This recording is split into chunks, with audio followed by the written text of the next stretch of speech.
ta'ala farajahu al-sharif. Please recite aloud salawat ala Muhammad wa ali Muhammad. Allahumma salli ala Muhammad wa ali Muhammad. Sallallahu alayka ya Rasulallah.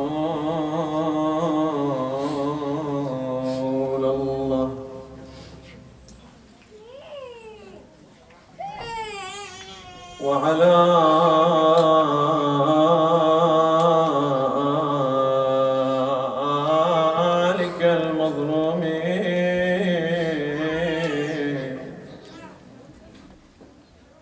صلى الله عليك يا مولاي وابن مولاي يا أبا عبد الله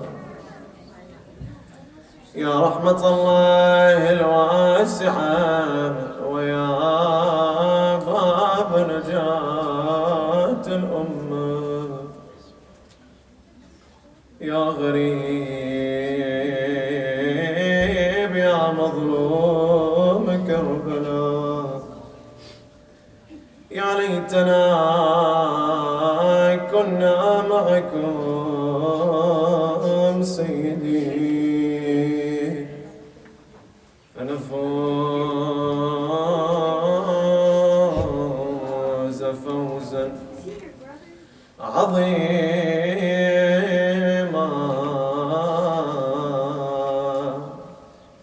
Imam al-Mahdi عجل الله تعالى فرجه الشريف, in his famous ziyarat an-Nahs, graphically describes the events of Ashura and the agony of Imam Hussein and the family faced on that horrific day, in which he says, As-salamu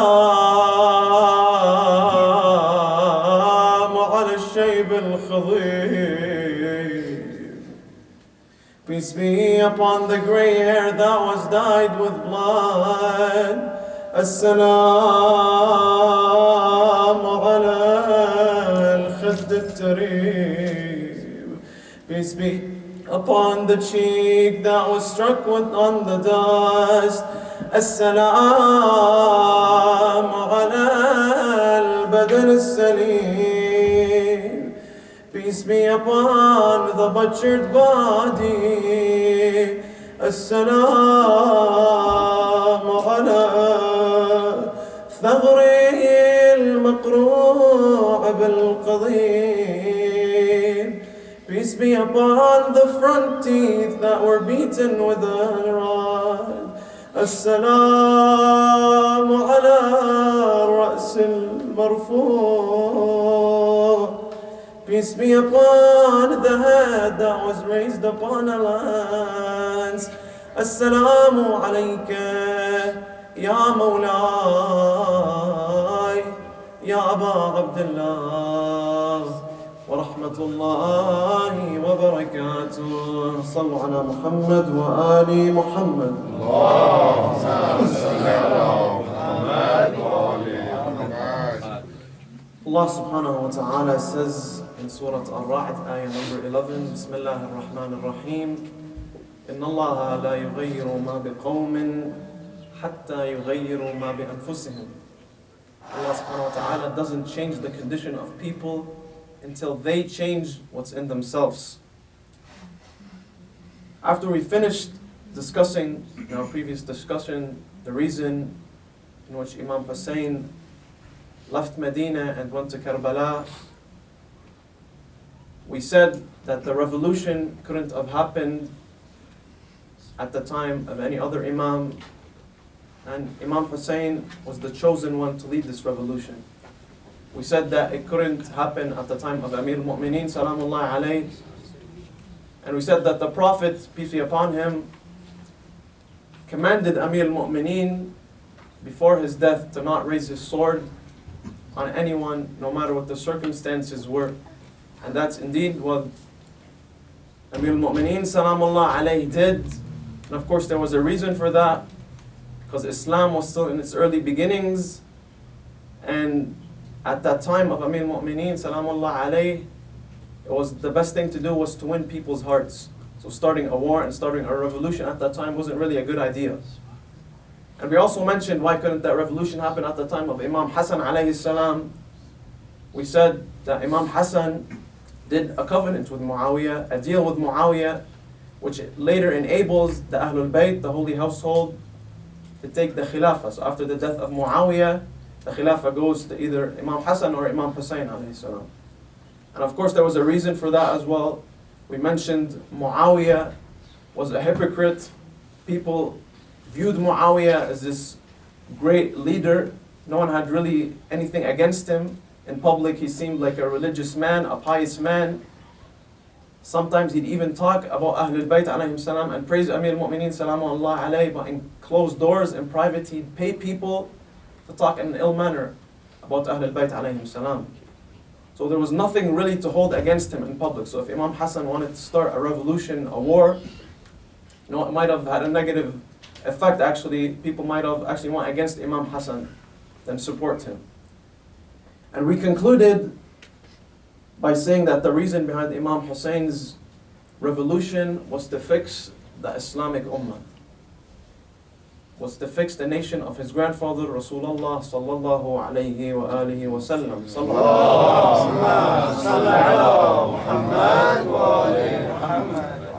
But of course Imam Hussein salamullahi alayhi could not have been able to give up his entire family, his comfort, his lifestyle in seconds if it wasn't for Jihad an-Nafs.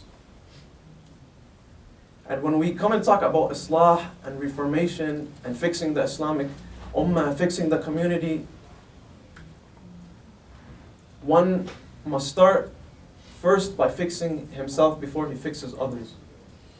You can't come and tell your son or daughter, for example, to pray on time and the importance of prayer if you yourself don't even pray on time. Let's say he sees you, sitting on TV when prayer time approaches. It's gonna have a negative influence on him. He's going to tell you, why aren't you praying? So we should begin by fixing ourselves before we advise others and before we try to help others. Fixing our nafs. Sallu ala Muhammad wa ali Muhammad.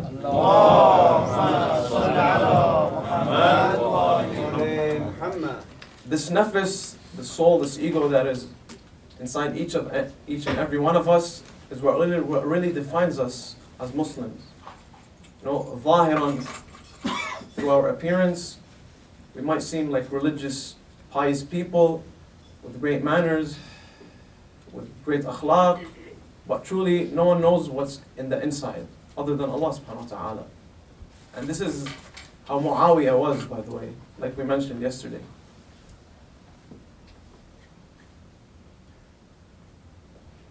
When you ask a Muslim what's the most important thing for them or in their religion, what might be the answer? Some might say it's prayer, some might say it's zakat or hummus, giving charity, helping the poor, reading Quran, fasting. But for instance, when you ask a Buddhist, what is the most important thing for them? He will tell you knowing yourself. And what a lot of Muslims fail to realize is how much Islam stresses on the importance of self-reflection and improvement, to a point where you would be able to understand God by reflection. Amir al-Mu'mineen salamullahi alayhi says, Man arafa nafsah, arafa rabbah. One who knows himself, knows his Lord, knows Allah subhanahu wa ta'ala, knows his Creator. And of course, Amir al-Mu'mineen salamullahi alayhi doesn't mean here by knowing ourselves to know who we are, know our hobbies, know our dislikes, etc. Our Imams don't say something without a true meaning to it, a deep meaning. Amir al-Mu'mineen salamullahi alayhi is telling us that the purification of one's soul, of one's nafs, is what leads him or her to Allah subhanahu wa ta'ala. Sallu ala Muhammad wa ali Muhammad.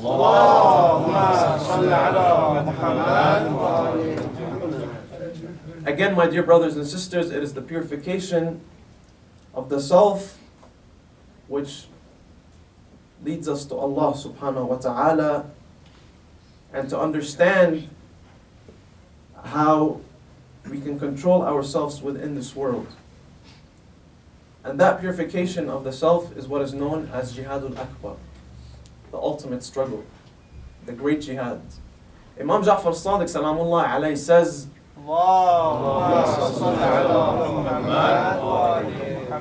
that Rasulullah sallallahu alayhi wa sallam, after one of the battles, after the Muslims' victorious return, he gathers his men, he gathers his soldiers, and he tells them, blessed are those who have performed the minor jihad and have yet to perform the major jihad.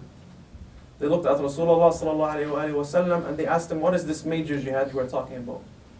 He says, Jihad an-Nafs, the ultimate struggle, the jihad against the self. You know, these people were shocked. What is Rasulullah talking? You know, we've left our families, we're willing to sacrifice everything to fight for the sake of Islam, to fight for the Prophet, which means to fight for Allah subhanahu wa ta'ala, and you tell us this is just a minor jihad? The major jihad, brothers and sisters, is the ultimate jihad. You know, anyone can learn how to fight, anyone can train and go battle.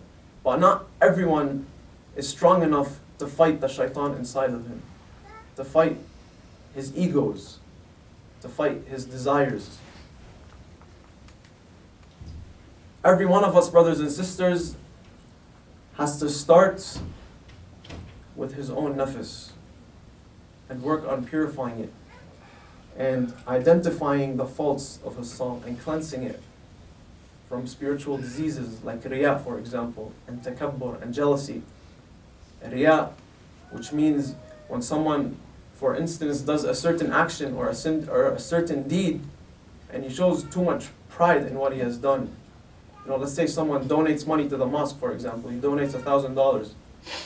And after he does it, he sees a group of brothers sitting. He comes to them, brothers, today I donated $1,000. Alhamdulillah, I feel so happy. I've done a good thing.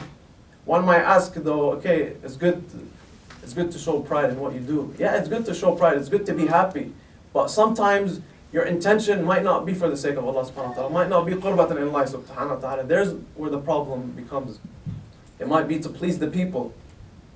Other spiritual diseases like takabbur, for example, when you reach a certain rank or a certain status in this life, where, let's say, for instance, you become a lawyer, a big lawyer, you have a high rank, you know, you look at people differently.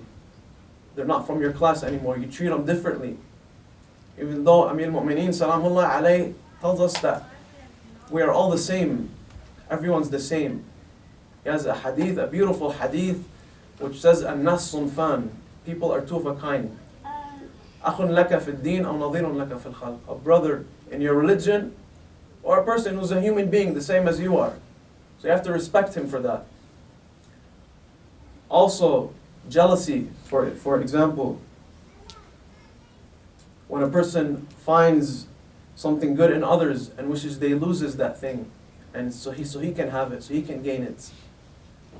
This is a spiritual disease that we have to get rid of. Rasulullah sallallahu alayhi wa sallam says, أحب لأخيك ما تحب لنفسك. Love to your brother what you love to yourself. صلوا على محمد وعلى محمد. اللهم صل على محمد. So brothers and sisters, each and every one of us has to work on his nafs, work on cleansing his soul from these spiritual diseases. Must try, take the initiative, work, and Allah subhanahu wa ta'ala will help him. Allah subhanahu wa ta'ala is not suddenly going to change him. Like we mentioned in the ayah in the beginning, إِنَّ اللَّهَ لَا يُغَيِّرُ مَا بِقَوْمٍ حَتَّى يُغَيِّرُ مَا بِأَنفُسِهِمْ. Allah doesn't change the condition of people until they change what's in themselves. Allah is waliyu tawfiq. He grants you success. He helps you. He guides you. But you have to try. You got to put in some effort. You have to work. You have to be proactive. And inshallah, Allah subhanahu wa ta'ala will help you. And Allah subhanahu wa ta'ala clearly describes in the Quran that our nafs is what leads us and makes us remember Him. When He says, Bismillah ar-Rahman ar-Rahim, اذكر ربك في نفسك, and remember your Lord, remember your Creator through your nafs. صلوا على محمد وآل محمد.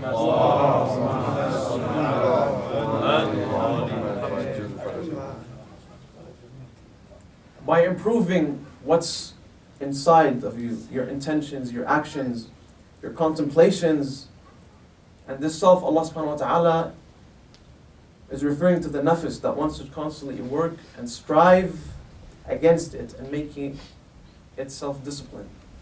And I talk about self-discipline because there are many ahadith that talk about the importance of one making his nafs self-disciplined, working on his nafs. Imam Ali ibn Abi Talib alayhi salam says in a narration, the one who struggles against himself so as to obey God, to obey Allah subhanahu wa ta'ala, in the eyes of God, his station, his rank, his status is that of a pious martyr. And for those of you who don't know, the ranking or the status of a martyr in the eyes of Allah subhanahu wa ta'ala is very great, to a point where a martyr, for instance, you bury him as is without performing ghusl and takfeen.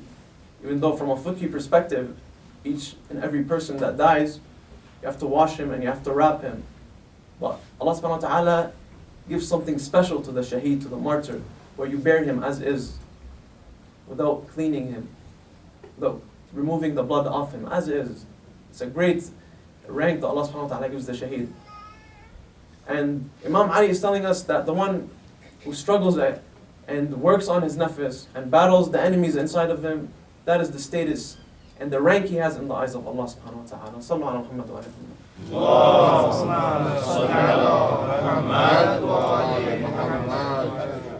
If we look at the normal jihad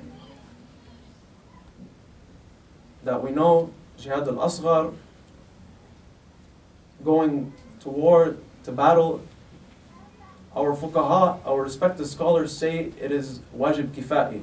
And this is fiqhi terminology, which means that it is wajib on the community as a whole. So let's say you have someone to do that wajib, to go and do it, then it's not required from you anymore.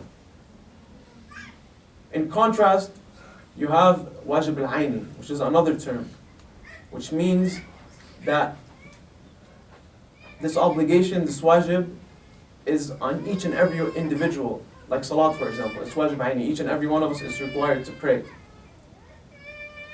And struggling against the nafs, working on our nafs, battling the shaitan inside of us is a wajib aini.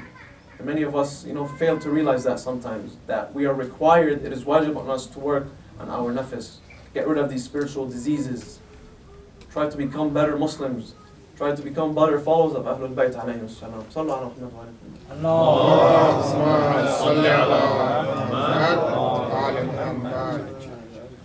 Allah subhanahu wa ta'ala in the Quran categorizes the nafs into three types. The first, in which is an-Nafs al-Ammara bis-Su', the second, in which is an-Nafs al-Lawwama, and the third, which was an-Nafs al-Mutma'inna. The first nafs Allah subhanahu wa ta'ala talks about is the nafs al-ammara, the soul which is inclined to evil and corruption. Allah subhanahu wa ta'ala says in the Holy Quran, Bismillah ar-Rahman ar-Rahim, Inna an-nafsa la'ammaratun bis-su' illa ma rahima rabbi, inna rabbi ghafurun rahim.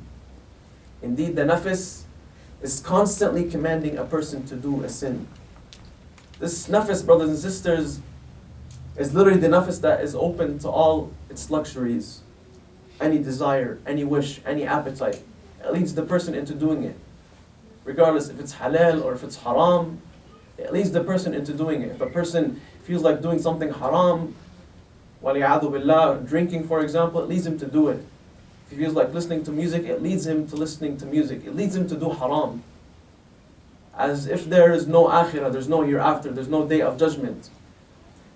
And this nafs, Allah subhanahu wa ta'ala condemns. Allah subhanahu wa ta'ala doesn't want us to have this nafs. I think especially for us living in the West, it's very easy to have this type of nafs. We live in a world where we are told we can do whatever we want, whatever makes us happy, whatever makes us proud. rather than to what makes Allah subhanahu wa ta'ala happy and what makes Allah subhanahu wa ta'ala proud and what Allah subhanahu wa ta'ala wants us to do. So this nafs, brothers and sisters, we should not have, and Allah subhanahu wa ta'ala condemns in the Holy Quran. The second type of nafs Allah subhanahu wa ta'ala mentions is an-Nafs al-Lawwama, which is basically the nafs between good and evil. And this nafs, brothers and sisters, may lead a person to do bad, to sin, but at the same time, after he does the action he does, he might feel some guilt, some regrets, that he's done something wrong. And this nafs, Allah subhanahu wa ta'ala also condemns and tells us we shouldn't have. Allah subhanahu wa ta'ala says in the Holy Quran, Bismillah ar-Rahman ar-Rahim, وَلَا أُقْسِمُ بِالنَّفْسِ اللَّوَّامَةِ. And I do call witness on the nafs that blames. So, this nafs is in between. Sometimes it may commit a person to sin, but at the same time feel the embarrassment after. But in the end, there's a chance for him to sin, to doing something haram, so we should stay away from it. Allah subhanahu wa ta'ala doesn't want us to have this nafs. And Allah condemns it in the Quran as well. The third type of nafs that Allah subhanahu wa ta'ala talks about in the Quran is an-Nafs al-Mutma'inna, the content soul. And this is the nafs which reaches certainty. This is the nafs that Allah subhanahu wa ta'ala wants us to have. Allah subhanahu wa ta'ala says in the Quran, Bismillah ar-Rahman ar-Rahim, Ya ayyatuha an-Nafs al-Mutma'inna, irji'i ila rabbiki radiyatan mardiyya.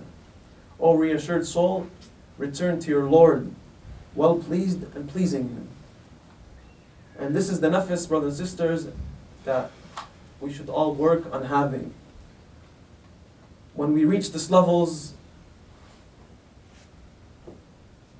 in the eyes of Allah subhanahu wa ta'ala, it's very high in the eyes of Allah subhanahu wa ta'ala, this level, when we reach this nafs to a level in which all we see is the beauty of Allah subhanahu wa ta'ala. And what do I mean by the beauty of Allah subhanahu wa ta'ala? I mean is to feel the ultimate love for Allah subhanahu wa ta'ala, which will lead us into following what He wants, the way He wants, not the way we want, the way He pleases, the way He tells us to do, not the way we want to do and what we desire to do. It doesn't mean that the nafs doesn't have no desires. We all have desires, and the human being is created to have desires. But when we reach the stage of the content soul, the nafs only starts to desire the good things, the things that Allah subhanahu wa ta'ala views as desirable, and stay away from the things that Allah subhanahu wa ta'ala views as undesirable. So this is the nafs that Allah subhanahu wa ta'ala wants us to have, an-Nafs al-Mutma'inna, brothers and sisters. And this is the nafs we should all work and try on having. Sallu ala Muhammad wa ali Muhammad.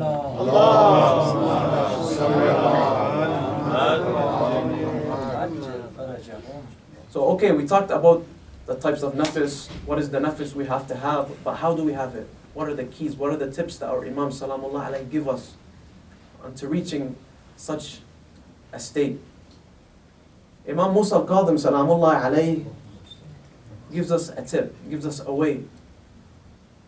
He says all that needs to be done is reflection. He says in a beautiful narration, the one who does not examine and evaluate himself every day is not one of us. A person who examines himself every day, if he does a good deed, he beseeches God to increase him in virtues, and if he has committed a sin, he seeks God's forgiveness.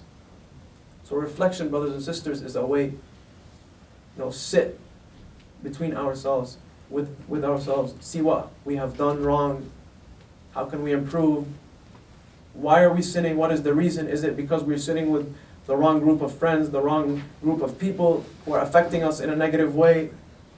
See what the problem is. Reflection is very important, brothers and sisters. Also in another narration, Imam al-Qadim also says about tafakkur, reflecting and thinking. He says, at-tafakkur sa'a, reflecting 1 hour, khayrun min ibadati 70,000 sana, is better than 70,000 years of worship. Sitting with yourself and reflecting, how can I become better? How to work on myself? So reflection is one way. A second way, brothers and sisters, is by reciting salawat ala Muhammad wa ali Muhammad. فإنها تذهب النفاق من القلب. It removes the hypocrisy from the heart. So salawat is another way. Another way, brothers and sisters, is by trying our best to do our wajibat and staying away from our muharramat, doing our obligation and staying away from what is muharram, from what Allah subhanahu wa ta'ala doesn't want us to do. There's a beautiful story here, brothers and sisters, for the late Ayatollah Bahjat. May Allah bless his soul.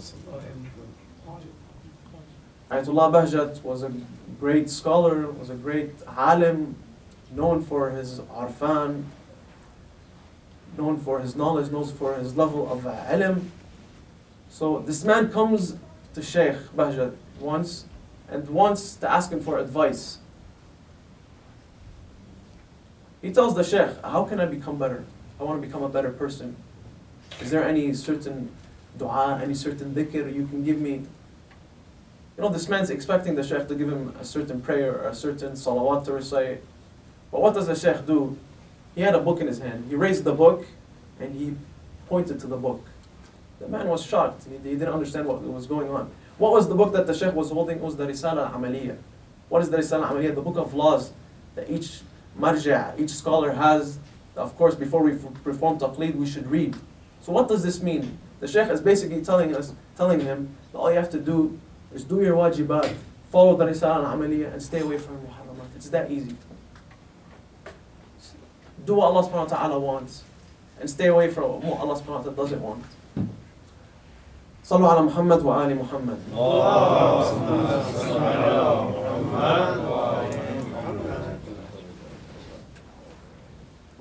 And another way, brothers and sisters, is to be proactive, to put the effort, to take the initiative, to aim high, to have high goals.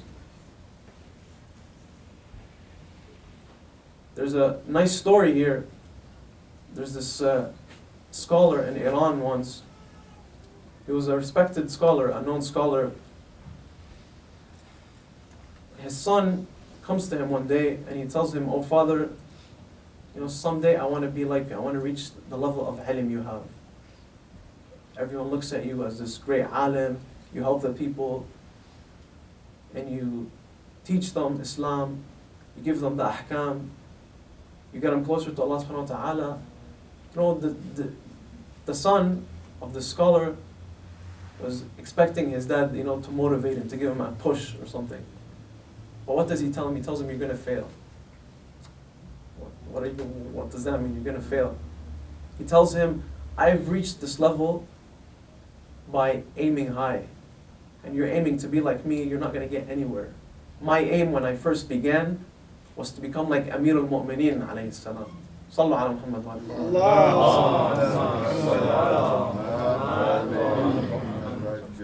So his goal was to be like Amir al-Mu'mineen, and Allah gave him this certain level. Of course, we're not going to reach the level of the Imams and the Prophets, but we should try to get somewhere at least. Have high goals, no matter how hard it is, no matter how impossible it is. No, just like the Adidas slogan says, what is it? Impossible is nothing, right? So try, brothers and sisters. We have to work hard. And Allah subhanahu wa ta'ala will help us. Allah subhanahu wa ta'ala will grant us the success. An-Nafs al-Mutma'inna, brothers and sisters, is the nafs that Imam Hussein salamullah alayh and his progeny and soldiers have in Karbala. Because if they haven't reached this level of tranquility and serenity, they wouldn't have even went to Karbala in the first place. Just like the many that fled and left Imam Hussein salamullah alayhi and betrayed Imam Hussein. Why? Because of this dunya. Because they were too weak. These companions of Abi Abdullah al-Hussein salamullah alayhi gave everything they have to go on fights with him, to die in the sake of the religion of Islam. these companions of Abi Abdullah al-Hussein reached this level of Nafs al-Mutma'inna. You know, there's a very nice quote. Mahatma Gandhi says, the leader of the Indian movement, he says, if I had an army like the 72 soldiers of Hussein, I would have won freedom for India in 24 hours. These are the soldiers that Abi Abdullah al-Hussein salamullahi alayhi had. If it wasn't for this nafs al-mutma'inna, this level of tranquility that they have reached, they wouldn't have went with Abi Abdullah and sacrificed their lives with Abi Abdullah salamullahi alayhi. If it wasn't for this nafs al-mutma'inna, brothers and sisters, Imam Hussein salamullahi alayhi wouldn't have went to Karbala in the first place. Like, who desires to die? Who desires to see his son and brother martyred in front of him, Abil Fadl al-Abbas, with no arms? Who desires to see his little son, Abdullah, al-Tufl al-Radi', struck with an arrow in his throat? Who desires to see that? Just tell me who. Wallahi la yawma ka yawmika ya Aba Abdullah. There is no day like yours, ya Aba Abdullah. On such a night, brothers and sisters, on the second day of Muharram, the caravan of Imam Hussein salamullah alayhi arrives in Karbala. They arrived there, Imam Hussein salamullah alayhi, with his family members and some of his companions. At that point, he asks them, where are we? They tell him, we're in a land by the name of Nainawa. He tells them, is there another name for this land? They tell him, it is known as Shati al-Furat. This is the place where the banks of Furat are. He asks them, is there another name for this land? They tell him, this is Karbala. This is the land of Karbala.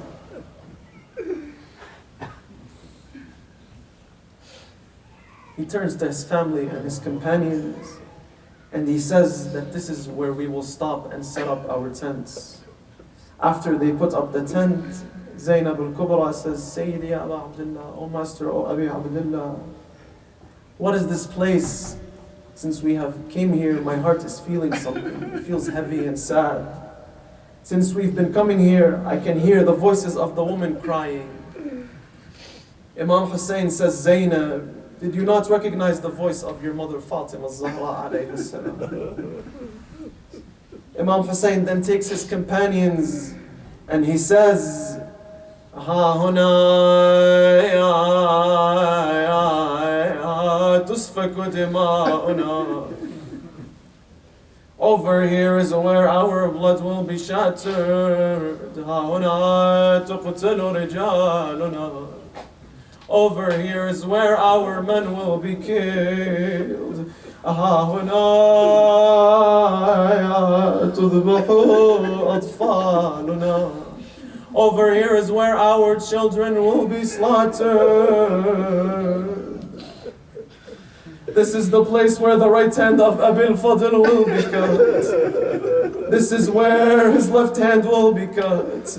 This is the place where they will strike the head of Ali al-Akbar. This is the place where the body of Qasim will be trampled. Then he says, Ha huna tusba nisa'una. Oh my companions, this is the place where the women will be made captives. Then he goes to one place and he says, this is the place where Shimel will be on my chest and my body will remain here for 3 days. The poet says, Ya Rasul Allah, Ya Rasul Allah, la shahadta جثة ملقا على وجه الثرى. Oh Rasulullah, if you've seen him, a body thrown on the sands of Karbala, دام الجسم رضيض الصدر طالته الخيل لما انقضى. His blood shattering out of his body, trampled by the hoofs of the horses. And indeed, everything that Imam Hussein Salamullah alayhi said did happen after the tragedy of Karbala. Imam Zainul Abidin Salamullah alayhi. Imam Zainul Abidin alayhi salam and the women were brought captive to Sham. They passed through Karbala. Imam Zain al-Abidin then sees Jabir ibn Abdullah al-Ansari, this great companion of Ahlul Bayt alayhim salam. Imam Zain al-Abidin looks at Jabir and he tells him about what happened in this land. He says, "Oh Jabir, Ya Jabir, ha huna qutila Abi Abdullah al-Husayn. In this land, Abi Abdullah al-Husayn was killed. Oh Jabir, over here, his children were slaughtered. Oh Jabir, over here, our men were killed. يا جابر ما دريت ايش صار بينا يا جابر هالارض بها نولينا يا جابر هالارض بها يا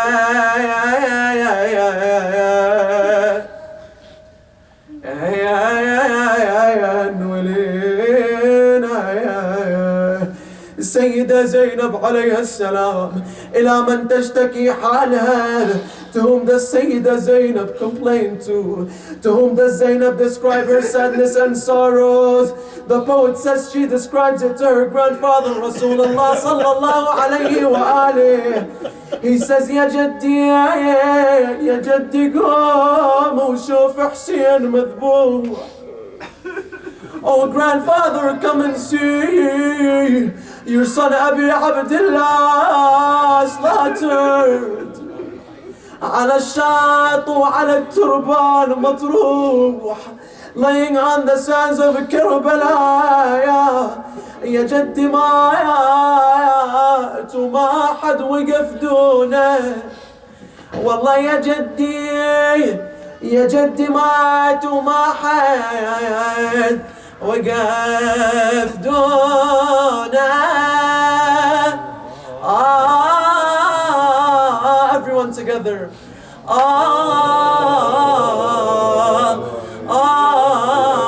يا أبا عبد الله السلام عليك يا مولاي يا أبا عبد الله الحسين.